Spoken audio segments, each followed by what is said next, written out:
ভাই রে ভাই, আজকে অনেক দিন পরে নিজের হাতে রান্না করব কচুরলতি। এই কচুরলতি আমার রান্না করতে ভীষণ ভালো লাগে, খেতেও ভীষণ ভালো লাগে।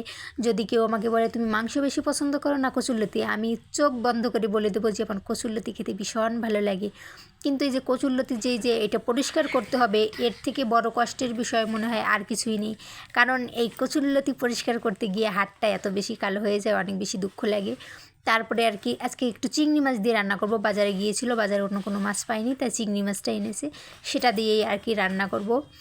দেখো এপাশে কিন্তু আমার পুরো রান্না হয়ে গেছে। আজকে আমি আর কি একটু খেয়ে দেখব, যেহেতু এখন ঘরে কেউ নাই, আরও এখন দুপুর হয়ে গেছে।